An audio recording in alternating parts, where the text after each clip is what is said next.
Bueno, muy buenas tardes, bienvenido Federico, gusto en saludarte. Hola, buenas tardes, ¿qué tal? ¿Cómo están? ¿Me escuchan bien? Sí, sí, te escuchamos. Bueno, Voy entonces excelente. Buenas a tardes. comenzar voy a empezar con la presentación de nuestro último disertante en la jornada. Nos acompaña entonces, como decía, Federico Pereira, representa a la compañía Sato. Sato es un líder mundial en proveyendo servicios de soluciones que integran sistemas de identificación automática, captura de datos, que, digamos, conectan, según nos dice la empresa, personas, bienes e información. Federico se desempeña como Regional Commercial Manager de Sato Sudamérica. El tema de la charla con la cual nos va a acompañar el día de la fecha es fundamentos de la trazabilidad. Presentado entonces Federico, te cedo la palabra y te escuchamos muy atentamente. Bueno, muchas gracias. Muchas gracias. ¿Qué tal? Buenas tardes. Un gusto estar acá con ustedes, pudiendo compartir estas experiencias. Muchas gracias también a la organización del evento por darnos la oportunidad de participar. Bueno, como un poco estabas comentando, Marcelo, yo soy gerente comercial para la región de Sato. Hace 6 años que estoy en este puesto, en la parte de tecnología, y también he trabajado otros 10 años anteriores en una empresa del mismo grupo que se llama Charnar, en la parte de desarrollo de producto y desarrollo comercial, de algunas etiquetas o tags con algún alto valor agregado, ¿sí? Más allá de eso, mi experiencia laboral siempre estuvo atada a la industria del packaging, etiquetado, Auto ID, así que bueno, siempre un poco vinculado a las soluciones de identificación. Y hoy vamos a conversar un poco acerca de algunos fundamentos de la trazabilidad o principalmente ligado a los códigos de barras y cómo esto impulsó o potenció la trazabilidad, ¿no? Porque trazabilidad existe desde hace mucho tiempo. Así que bueno, sin más preámbulo, entonces arranco con la charla. Muchas gracias. A ver, para poder seguir después hablando un poco de trazabilidad, les quiero contar un poco mejor qué es lo que hace Sato, ¿sí? Para que entiendan. Sato es una empresa japonesa, es una empresa que hemos cumplido el año pasado 80 años, ya vamos por los 81 años. Es una empresa de 5.000 personas aproximadamente que cotiza en el primer panel de la bolsa de Tokio, ¿sí? Y si yo tuviera que resumir en 2 renglones qué es una solución de identificación para nosotros, es justamente ayudar a las empresas, ¿sí? A seleccionar y colocar los datos importantes a los productos, a los bienes, a las personas, y después capturar esos datos, de forma tal que permitan al consumidor y a las empresas analizar y hacer uso de esa información, ¿sí? Entonces, eso es una solución de identificación. Hacemos uso de algunas herramientas, algunas tecnologías como códigos de barra, como códigos 2D, RFID, algunos Smart Tags de Bluetooth. Y bueno, junto con estas herramientas y nuestra experiencia, nuestra expertise y nuestro soporte con el cliente, aportamos soluciones, ¿no? O brindamos soluciones que aportan precisión, eficiencia a los procesos de las empresas, ahorro de recursos, generan confianza, y como empresa japonesa el cuidado del medio ambiente es muy importante para nosotros, ¿sí? Así que bueno, esa es un poco la idea. Sato en algún momento, bueno, estamos en 25 países, tenemos negocios en más de 90 países, y Sato, allá por los años 60, fue quien inventó esta maquinita, ¿sí? Que es muy conocida seguramente por todos ustedes. Antes se veían más en los supermercados. Esto permitía colocar lote, vencimiento, precio, ¿sí? Antes del boom de los códigos de barra. Y todavía sigue siendo funcional hoy en día para algunas soluciones, ¿sí? En algunas empresas.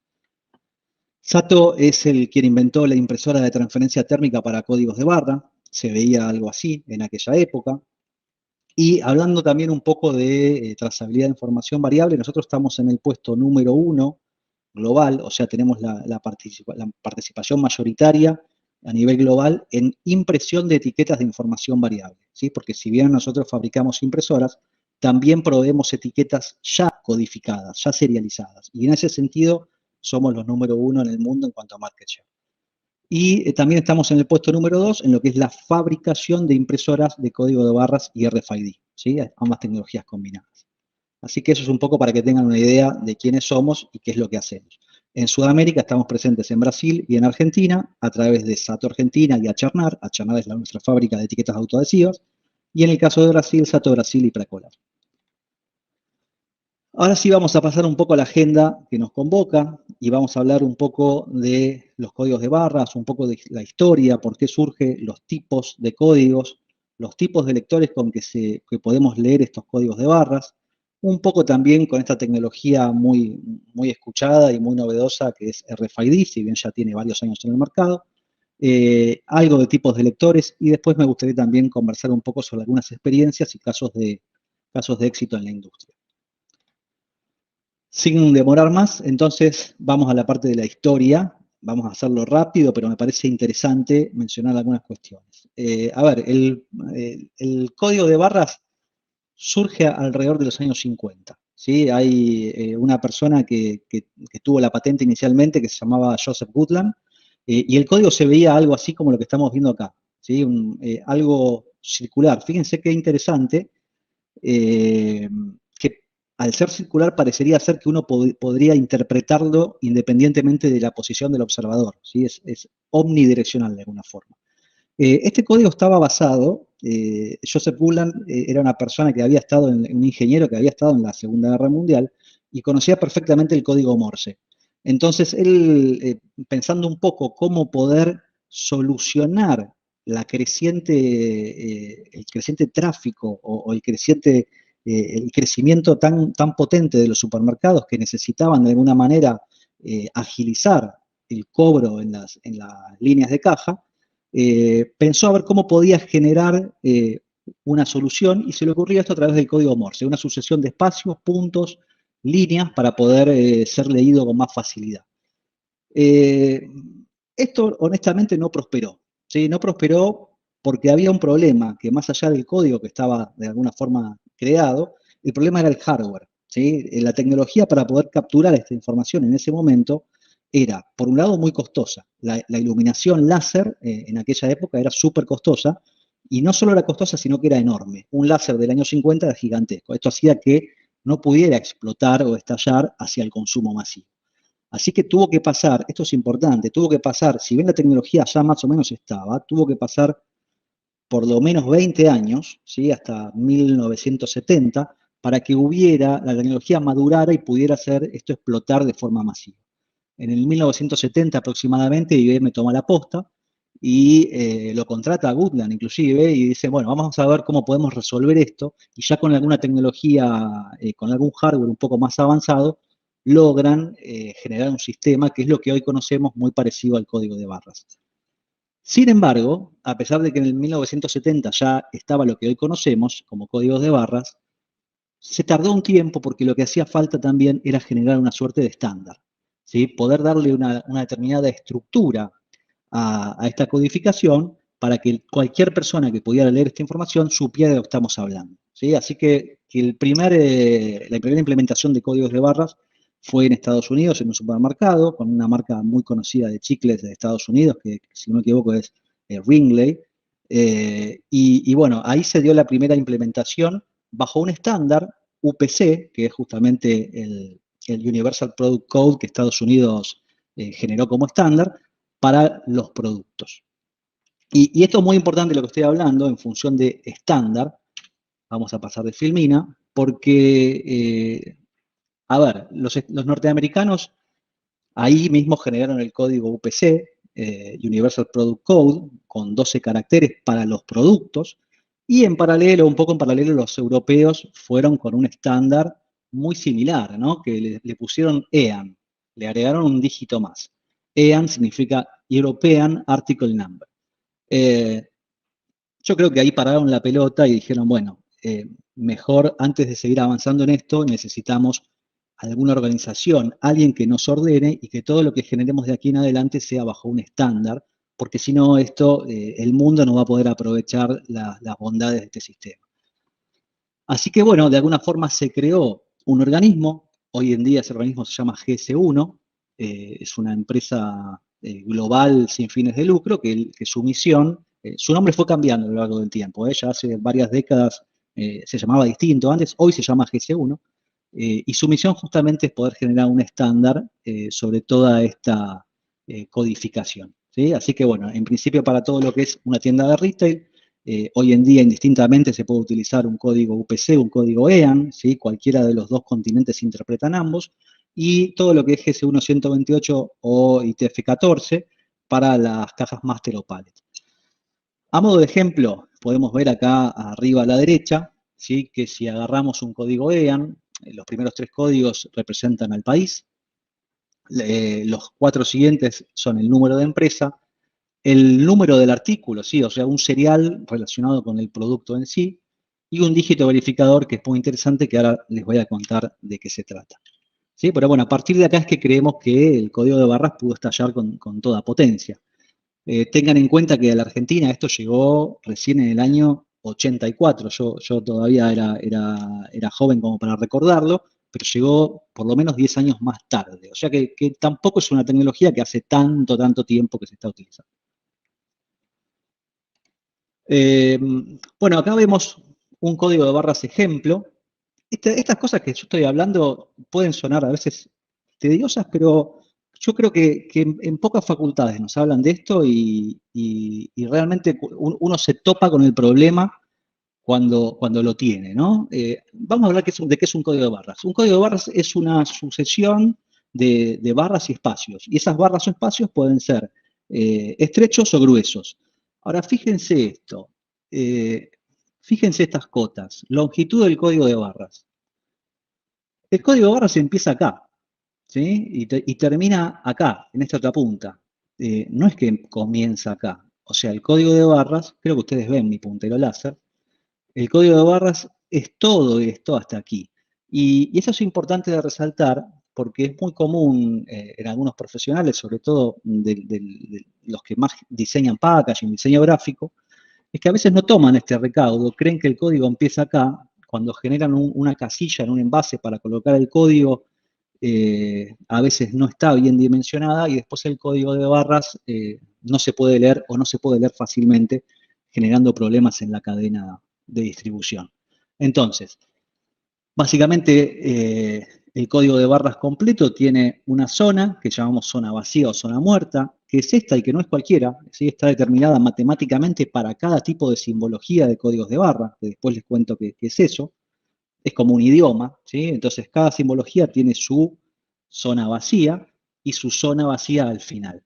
Y a grandes rasgos, como para que ustedes tengan en cuenta, si yo agrupo todas las simbologías y quiero decir, che, cuánto tengo que dejar adelante y cuánto atrás, tengan en cuenta que más o menos ese espacio tiene que ser de por lo menos 20 barras finas, ¿sí? El espacio que tengo que dejar acá es de las barras más finitas, 20 adelante. Y con eso me aseguro que la mayoría de los códigos van a funcionar correctamente. Después el código tiene un carácter inicial, que pueden ser letras, en algunos casos pueden ser símbolos, en algunos casos algún número, y muchas veces es invisible, pero siempre está, y es lo que le dice al lector, che, hola, mira, yo soy este código, acá empiezo, léeme, ¿sí? Y este que está al final le dice, bueno, acá terminé. Entonces, de alguna forma es lo que le da el comienzo y el fin a la lectura. Y dentro tenemos toda la parte de datos, ¿sí? Este código en particular que estoy poniendo como ejemplo se llama código de barras binarios, ¿sí? Y es porque hay un solo ancho de barras finas y un solo ancho de barras gruesas. Pero no es siempre así. O sea, hay códigos como los que vimos recién, como el EAN, como el UPC, que pueden tener hasta 4 anchos distintos de barras finas y 4 anchos distintos de barras gruesas. Lo mismo con los espacios, ¿sí? Entonces, ahora vamos a ver lo importante que es eso a la hora de seleccionar también un lector de código de barra. Entonces, a ver, vamos a hacer algunas observaciones. Si el grosor de la barra estrecha es muy delgado, el código de barras, lógicamente, va a ser más compacto. Puedo meter más información en un espacio más reducido, es correcto. El grosor de escaneo es estrecho. Ojo, bueno, ok, necesito un lector que esté preparado para leer barras muy finitas, ¿sí? Ahí tengo que tener un determinado cuidado, y se requiere una impresión de más alta calidad. Sí, lógico, o sea, para imprimir una barra muy delgada, con precisión, y poder distinguir, inclusive, les dije recién, entre 4 diferentes tipos de barras finas, necesito imprimir con determinada calidad. Impresora láser, una impresora térmica, son impresoras que llegan tranquilamente a los 305, 609, 1000 dpi, son las tecnologías adecuadas, ¿sí? Por el contrario, a ver, si el grosor de la barra estrecha es ancho, el código de barras va a ser más grueso, o sea, va a ocupar mucho más espacio en mi producto.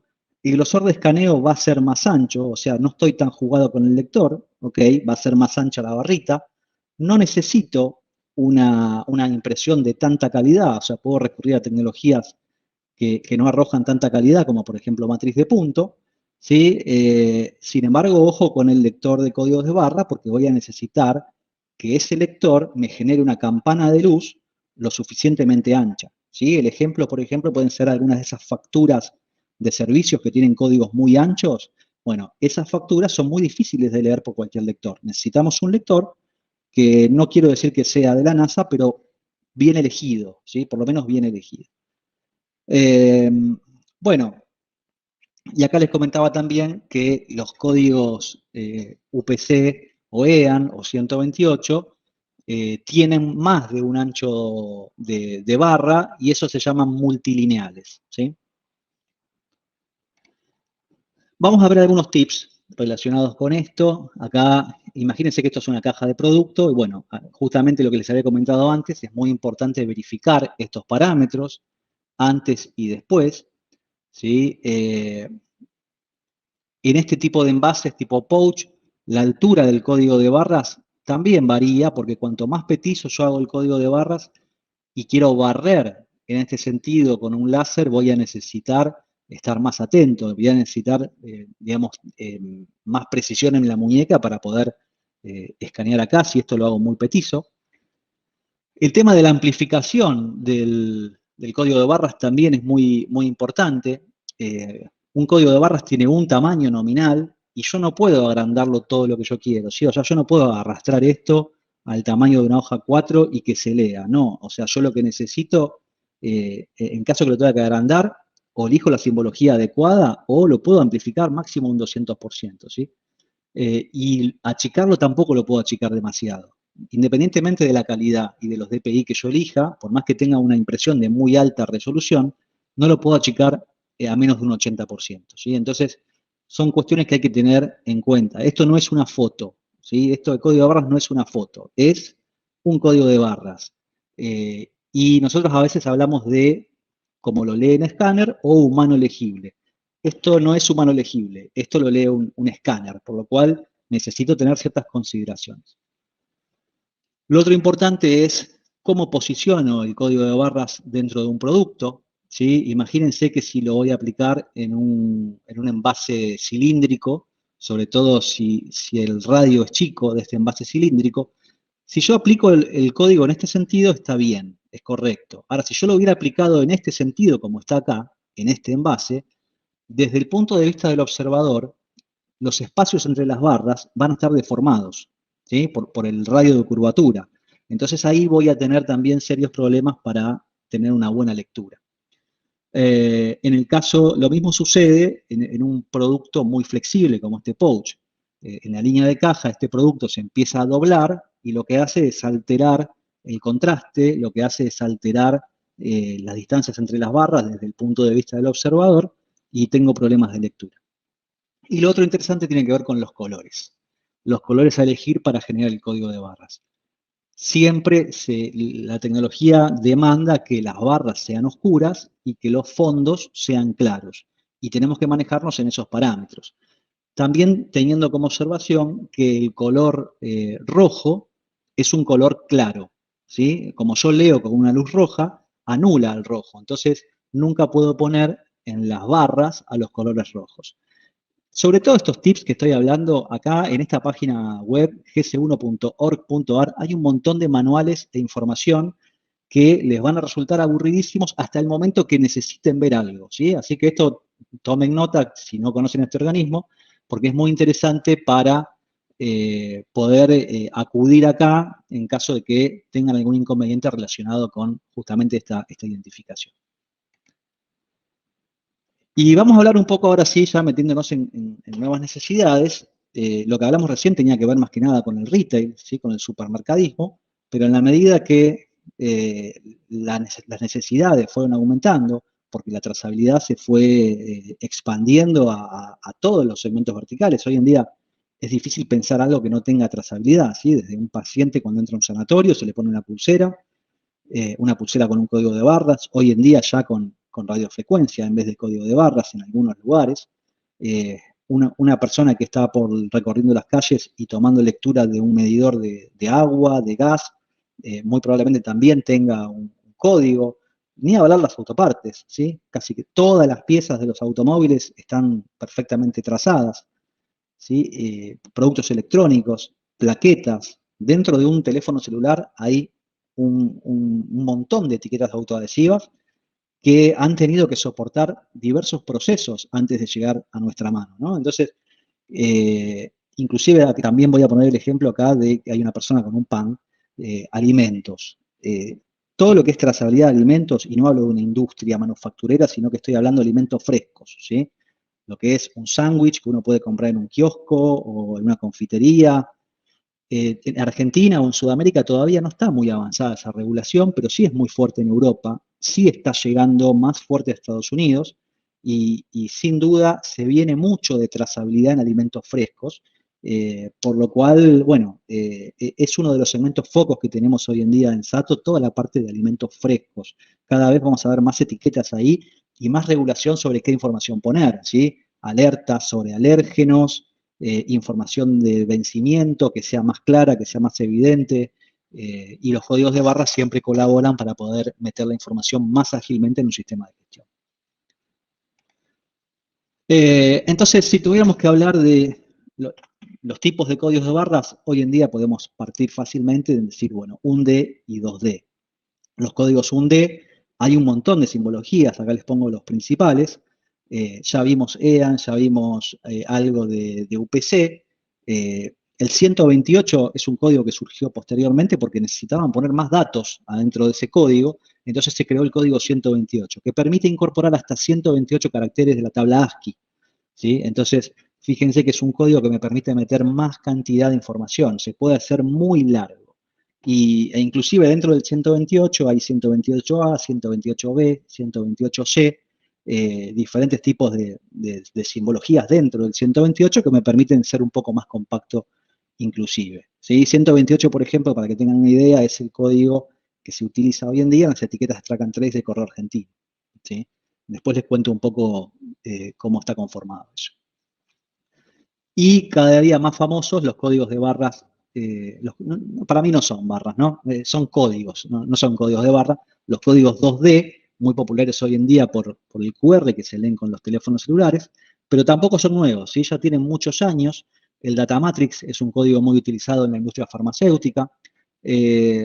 Lo que tienen de interesante estos códigos es que la información que yo tengo aquí adentro se repite varias veces, por lo cual, después lo voy a mencionar seguramente, pero en caso de que algo de esto esté roto o no esté bien impreso, son códigos mucho más nobles, más allá de que puedo meterle muchísimo mayor volumen de información, ¿sí? Hay códigos como por ejemplo el PDF 417 que está presente en algunos documentos públicos, donde ustedes ahí adentro pueden meter no solo sus datos, sino que también la foto. O sea, en formato de puntitos negros me va a estar reproduciendo una fotografía de una persona.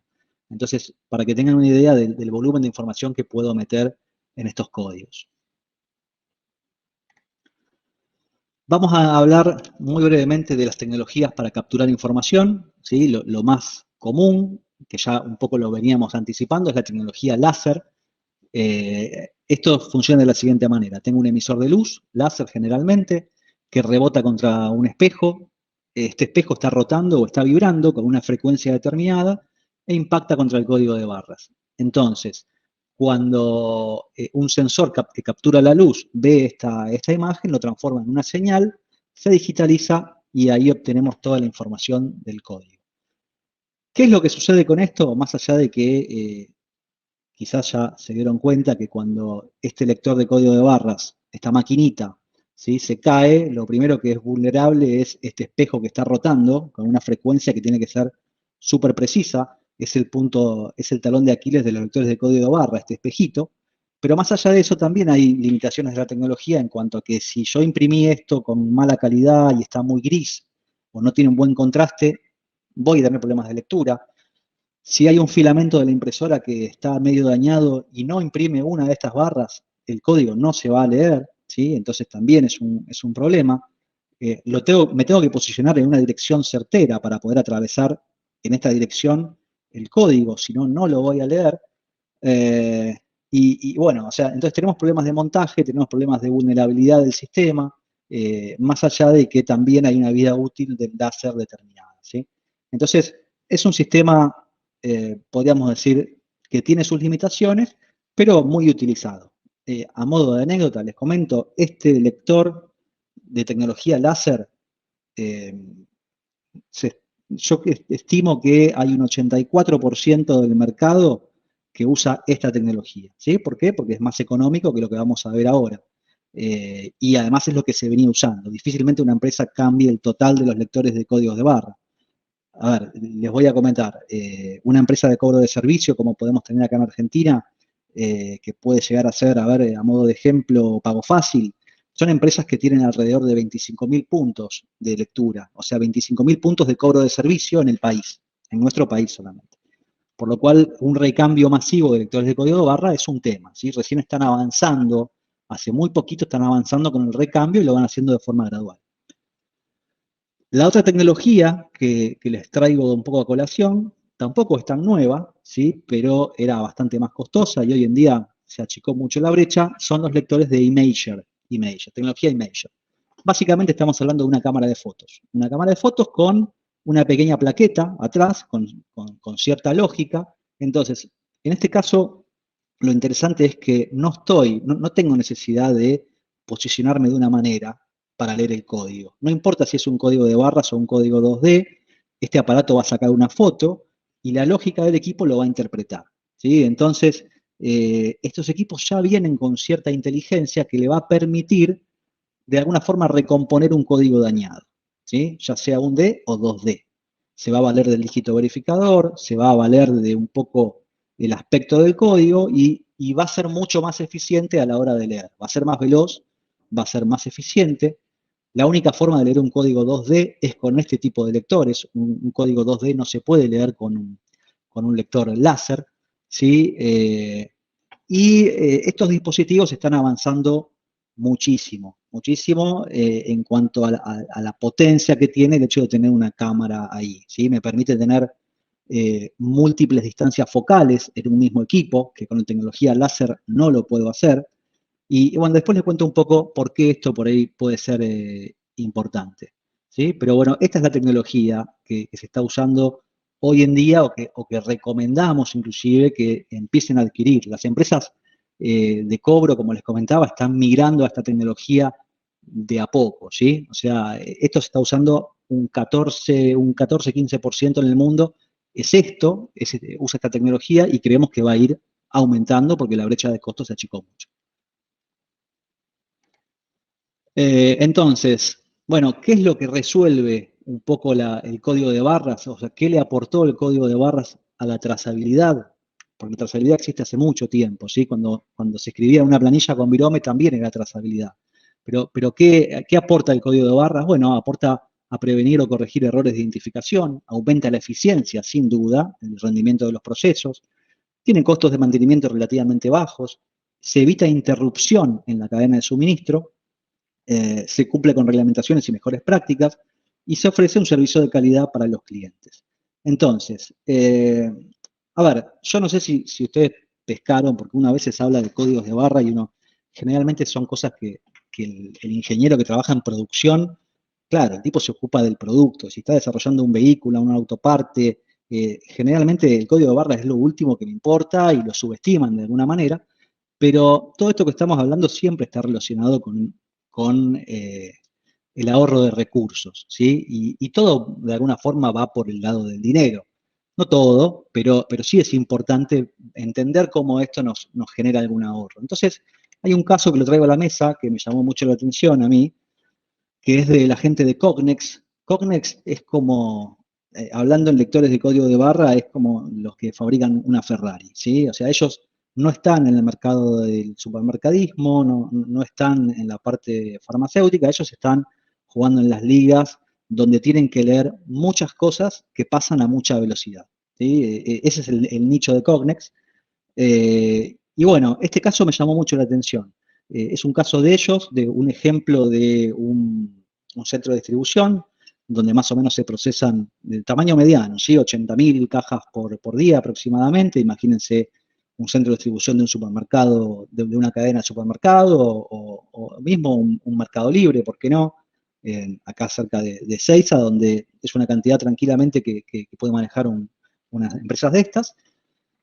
Y ellos sacaron algunas conclusiones en función de la tasa de lectura que tenía un puesto de lectura, solo un puesto de lectura, en una línea de producción, ¿sí? Entonces ellos dijeron, bueno, a ver, la tasa de lectura no depende solamente del lector, ¿sí? Depende de cómo está impreso el código, depende de en qué condiciones está el envase, ¿sí? A ver si como hablábamos antes, un pouch que está abollado o que tiene una forma irregular, bueno, también afecta la tasa de lectura.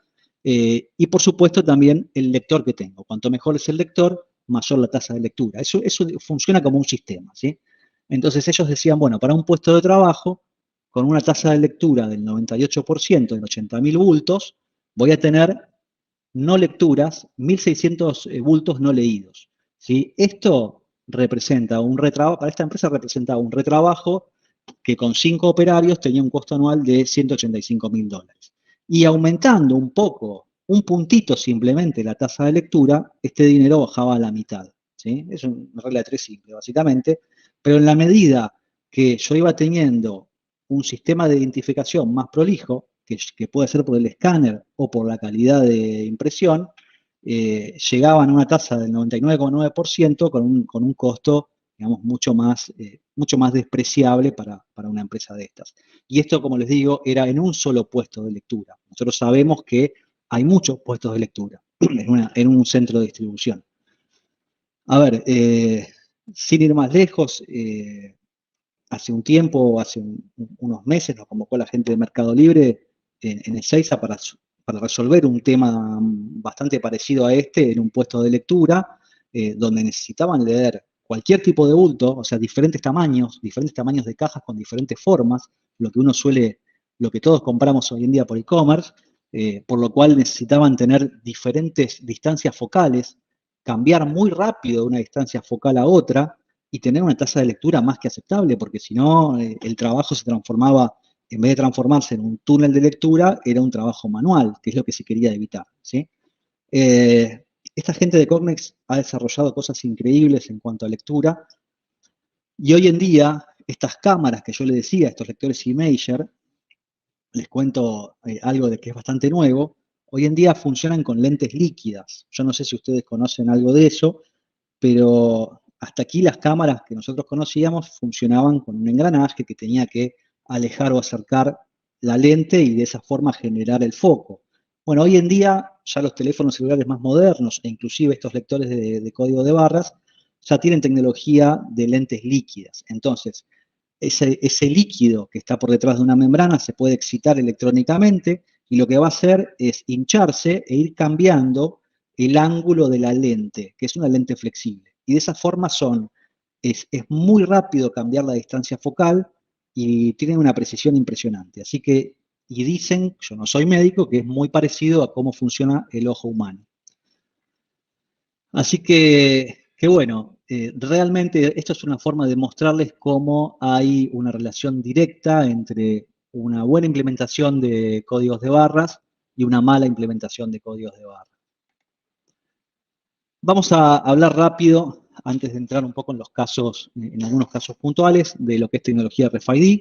Posiblemente muchos de ustedes ya conozcan de qué se trata. RFID es Radio Frequency Identification, y no es ni más ni menos que una etiqueta que tiene un chip y que tiene una antena que ya hoy en día ha dejado de ser de cobre y es tinta conductiva. ¿Sí? Esta tinta conductiva que conforma la antena se irradia con un campo electromagnético, lo estudiaron seguramente en la facultad, eso genera, al atravesar la espira con un campo magnético, genera una FEM que llega al chip y le da la energía suficiente como para poder hacer una devolución. ¿Sí? Esa devolución se transmite por la misma antena en la segunda etapa de comunicación. Y de esa forma lo que podemos tener es información inalámbrica, información para la cual yo no necesito tener contacto visual o directo con el objeto, sino que de forma inalámbrica puedo hacer lo que estaba haciendo antes un código de barras. Y acá traigo de vuelta la teoría, lo que pasaba con Goodland, con el código de barras en 1950. En 1950 ya estaba casi toda armada la solución, pero había un tema tecnológico que hacía que no fuera viable para implementar en un supermercado. Los costos eran altísimos y el tamaño era grande de lo que estaban fabricando para la solución. Quizás le ha sucedido un poco lo mismo a la tecnología de RFID, ¿sí? Si bien está disponible desde el año 2005 aproximadamente, que yo vengo asistiendo a diferentes seminarios, yo creo que hoy en día, habiendo pasado 15, casi 20 años, creo que hoy en día los costos han bajado muchísimo de las etiquetas, el hardware, hay hardware mucho más variado, mucho más flexible y hoy en día hay un punto de maduración donde creemos que a partir de ahora esto se va a empezar a ver mucho más. Ya en otros países, por un tema de costo, ya se está viendo, inclusive en los supermercados, ni hablar de segmentos muy específicos, ¿no? Entonces les voy a mostrar un ejemplo, que esto es un ejemplo SATO, un caso real, de una comparativa entre código de barra y RFID en la trazabilidad de catéteres. Le voy a sacar el volumen, así no nos interferimos. Vamos a medir, vamos a ver un proceso de lectura de catéteres, cómo sería con códigos de barra y cómo sería con RFID. ¿Sí? Siendo que estamos hablando de productos que son sensibles, no solo por el costo, sino porque yo necesito seguridad a la hora de leerlo. Necesito saber bien qué es lo que tengo y al agarrar un insumo de estos médicos, no equivocarme. Entonces ahí comienza la lectura de los 32 catéteres con códigos de barras, con un colector de datos. Seguramente el video ahora se va a adelantar un poquito. Vamos a hacer una cámara rápida.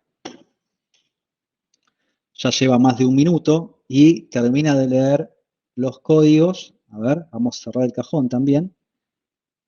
A los 3 minutos 12. 3 minutos 12 para leer 32 catéteres. Y ahora vamos a mostrar con RFID cómo es el proceso. Este es un colector similar, pero preparado para leer etiquetas de RFID. Bueno, cierra el cajón y ahora van a ver que en 11 segundos terminó de leer y cerrar el cajón y vamos a ver acá cómo hizo la captura de los mismos 32, ¿sí? Esto es muy interesante, ¿sí? Hoy en día la tecnología ha avanzado no solamente en términos de costo, sino que la tecnología hoy en día permite meterse en medios o en ambientes donde antes no lo permitía, como interferencia con metales, con líquidos, que antes era quizás era un tema por ahí más complicado, ¿sí? Esto es un poco el hardware involucrado. Como ven acá, lectores de códigos de barra tipo pistola, lectores de montura fija, que detectan movimientos, se pueden montar a una línea de producción y detectan movimientos, se activan solamente cuando ven que pasa algo por delante. Lectores multirrayos, como pueden ver en un supermercado. Son scanphones, esto se está utilizando mucho y ha reemplazado a estas computadoras móviles. ¿Sí? Esto no es ni más ni menos que un celular Android que acá en la punta tiene un lector de códigos de barra de alta potencia. Y lectores handheld de RFID. O sea, sería esto mismo, pero con una antena de UHF que permite hacer el reconocimiento que vimos hace un ratito. Y este es el hardware, o sería el lector o reader, ¿sí? Que se utiliza para puestos fijos en portales de radiofrecuencia. Ya cuando quiero armar un portal, no voy a poner un handheld, sino que voy a poner este tipo de readers, que básicamente es un equipo de radiofrecuencia. Bueno, habiendo hablado un poquito con esta introducción, les voy a contar algunos casos y después en todo caso vamos a escuchar si tienen alguna consulta para conversar, ¿sí? Miren, acá vamos a ver, una impresora Sato imprimiendo microetiquetas, ¿sí? Y esto está relacionado con la industria electrónica. Fíjense que si bien parece sencillo, ahí estamos imprimiendo un código data matrix, creo que es data matrix, ahora vamos a ver bien, en 609 dpi, ¿sí? No, es un QR, perdón.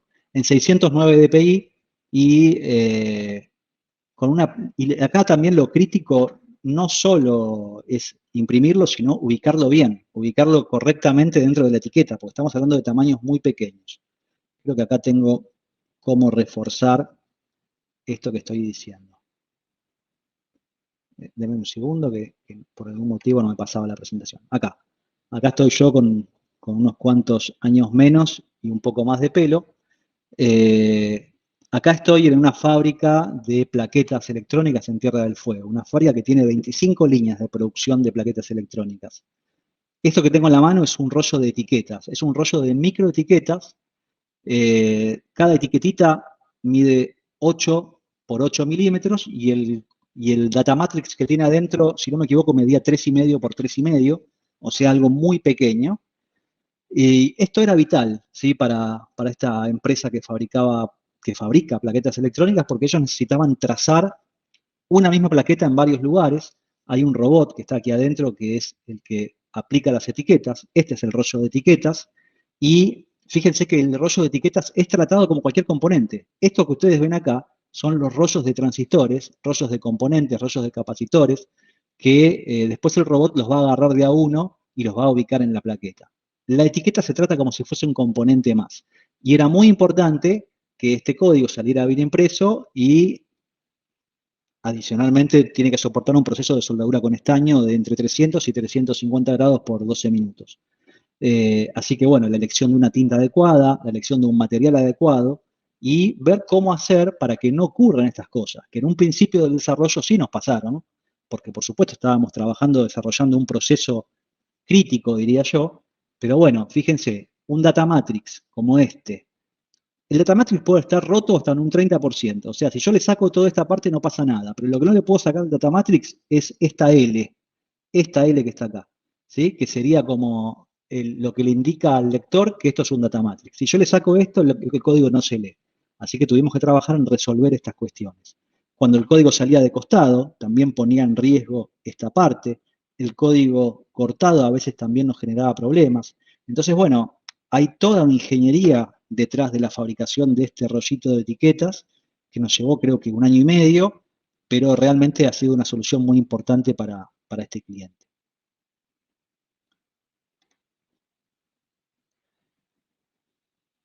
Voy a contarles un poco también voy a sacar el puntero como me están bromando, en un segundo, ahí está, ahora sí.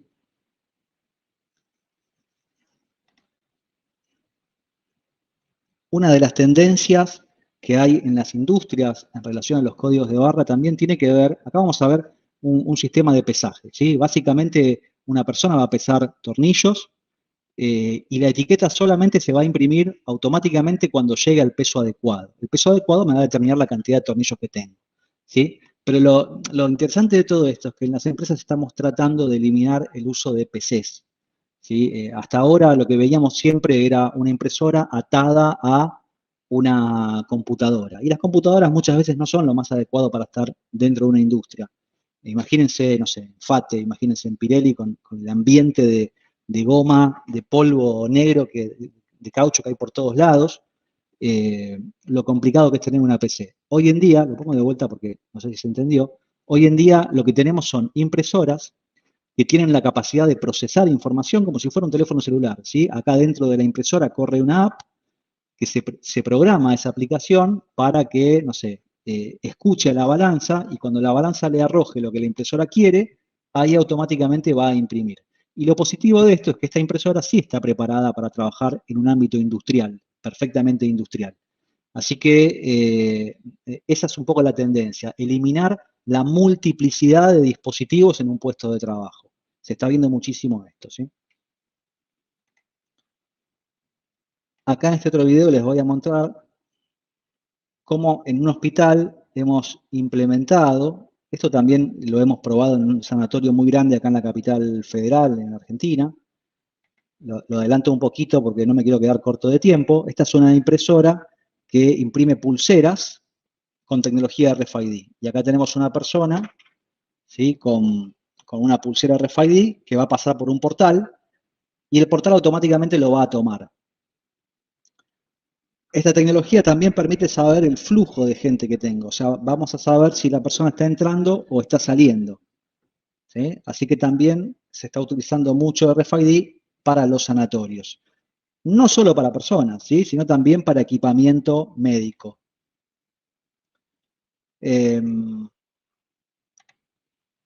Acá tenemos, por ejemplo, la etiqueta de correo que yo les comentaba, ¿sí? Se imprime en grandes impresoras, en impresoras como estas de 25 metros que tienen una cantidad de verificadores de códigos de barra con cámaras que nos dicen permanentemente que no se repiten etiquetas, que esté bien impresa la etiqueta.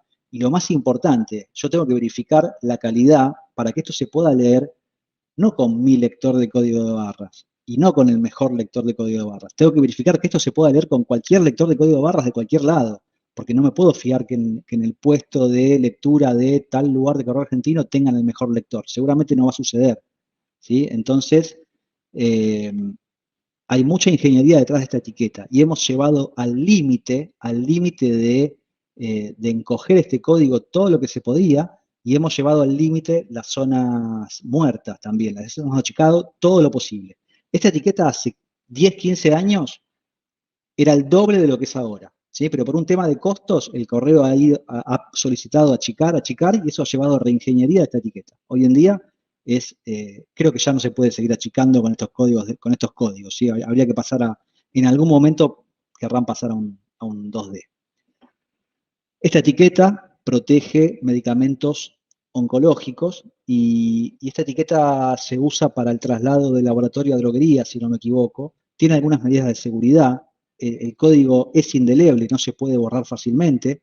Sin embargo, la etiqueta tiene una tinta verde que si yo intento borrar el código con algún solvente, se va a desteñir muy fácilmente la etiqueta, ¿sí? Y va a manchar inclusive la caja del medicamento. Tiene una tinta especial que es para eso, ¿sí? Y el material además es un material que se rompe en muchos pedacitos, si lo quiero remover del estuche. O sea que hay también tecnología metida en este tag de información. Puse algunas facturas, simplemente para contarles que es algo complicado también a veces leer facturas, códigos de barras muy anchos, y sobre todo esas facturas que a veces imprimimos por internet y que permiten que nosotros la imprimamos y la llevemos al puesto de pago. Bueno, ese es el dolor de cabeza de todas las empresas de cobro de servicio. Por eso estas empresas no compran cualquier lector, no compran esos lectores genéricos, compran lectores de marca reconocida, ¿sí?, que son los que nos aseguran poder leer códigos aún en condiciones no ideales.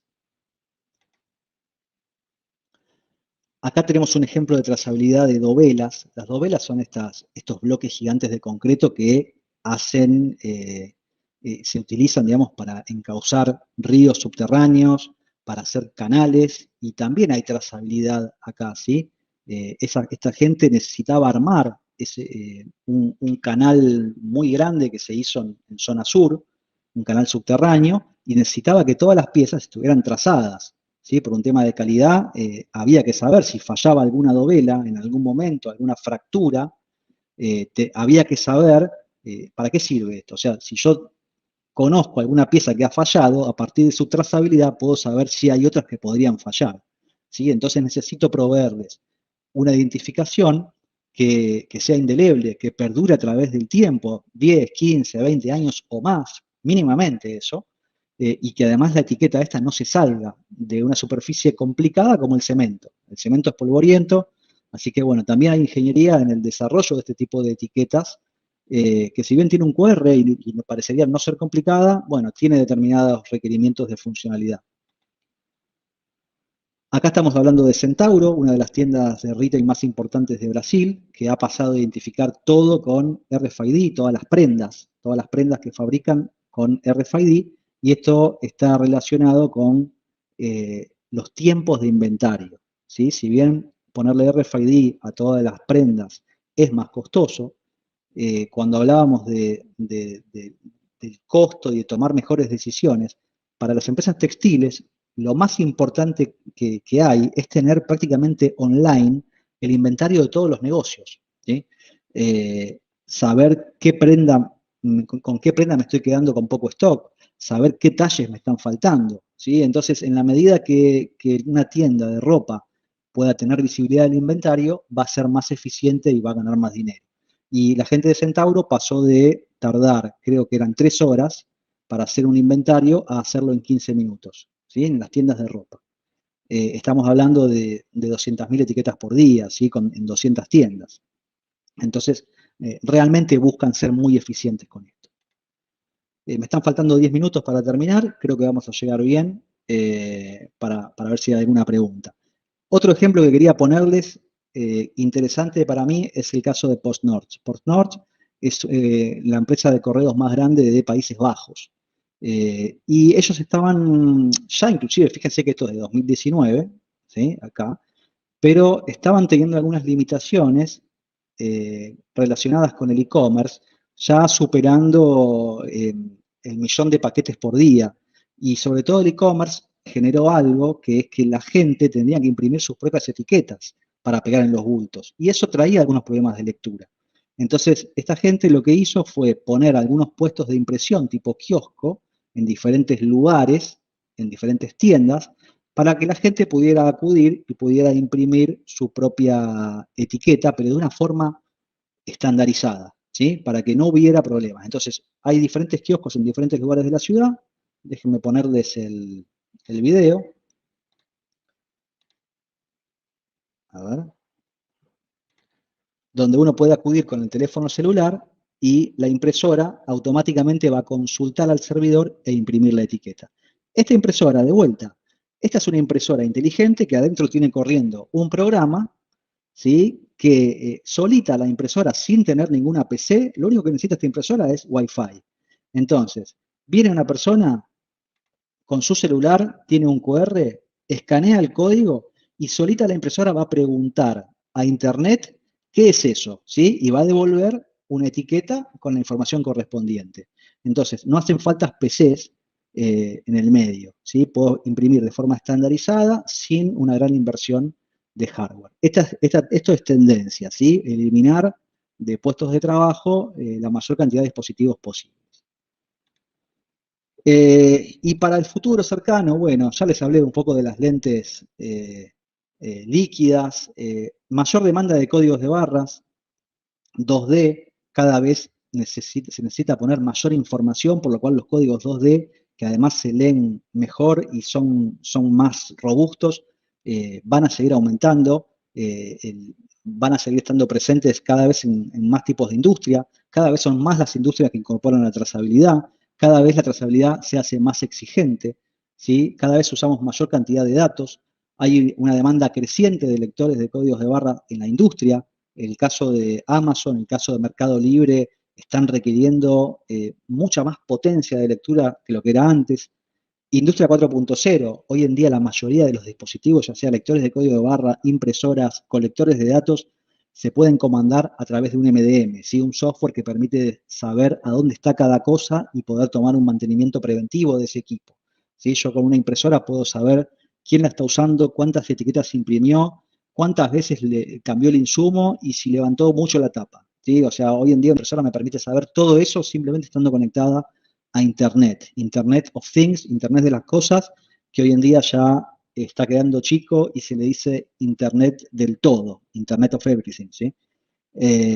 Aplicaciones, producciones en línea más veloces, lo que les contaba, un poco, más imágenes, datos, bueno, un poco todo lo que les estuve contando, ¿sí? No quiero estirarlo mucho más y les quiero dar la oportunidad en todo caso de si hay alguna pregunta.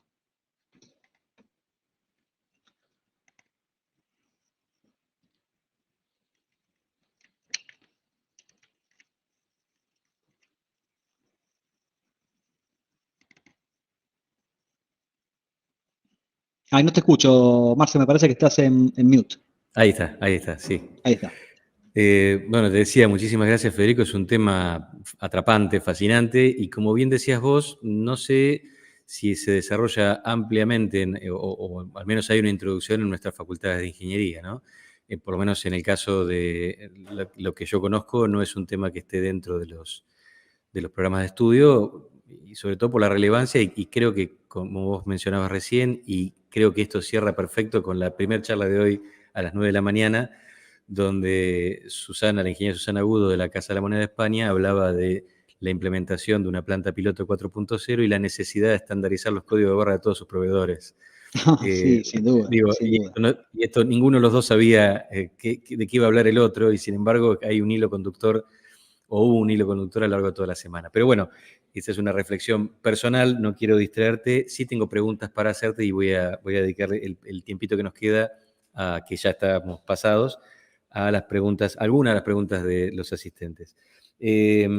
Una de ellas, y creo que algo de eso dijiste recién, dice: ¿por qué se sigue utilizando en los productos del supermercado el código de barras? Entiendo que es el código que mencionaste hoy, el binario, siendo que el código QR puede ser captado con mayor facilidad aún con los celulares. ¿Cuál es la mirada Bueno, de esto? básicamente porque todos los supermercados de todo el país, y no solamente supermercados, sino toda la cadena de distribución, desde el productor hasta el comercio, tienen lectores, están equipados hoy en día con lectores 1D, ¿sí? Y poner un código 2D implicaría tirarlos todos y empezar a utilizar otro lector de código de barras. Y eso lleva un tiempo. Va a suceder, pero lleva un tiempo. Perfecto. Otra más que me parece muy interesante, Gerardo pregunta: ¿cuántas combinaciones hay posibles dentro de un mismo código de barras? ¿Ha sucedido que el código de barras de productos coincidiera? O sea, como que hubo una superposición, entiendo yo. No sé si la pregunta tiene que ver con que el lector se confunda y diga otra cosa, o sea, que en realidad el código diga uno y el lector esté leyendo dos. Yo lo mencioné muy rápido, pero hay un código verificador dentro de los códigos que básicamente son un cálculo aritmético, ¿sí? Ese código verificador es una cuenta matemática del resto de los números. Entonces, el lector de código de barras va a verificar ese verificador, y si algo no le cierra dentro de esa ecuación, va a decir no, error de lectura. Pero no va a suceder que nos dé una lectura por otra, ¿sí? Eso no va a suceder. Perfecto. Bueno, y la última, para robándote un poquito más de tiempo y agradeciendo tu amabilidad y A mí me encanta predisposición. hablar de esto, pero es un tema tan amplio, ¿no? Porque tiene que ver con la Sí, impresora, tiene que ver con sustratos, tiene que ver con los lectores, es súper amplio para hablar en tan poco tiempo. exacto. La pregunta me parece muy interesante, por eso te la quería hacer. Digo, ¿cómo establecen, si es que lo hacen, pregunta Camila, sistemas de seguridad que eviten las falsificaciones de códigos? A ver, básicamente el código en sí es un impreso. La seguridad suele estar dentro de los sistemas, ¿sí? El código es un número. Siempre la seguridad viene por el lado del sistema. Cuando yo te digo un número, este número uno, no significa nada. Ese número uno recién toma entidad, como las cartas de correo, ¿sí?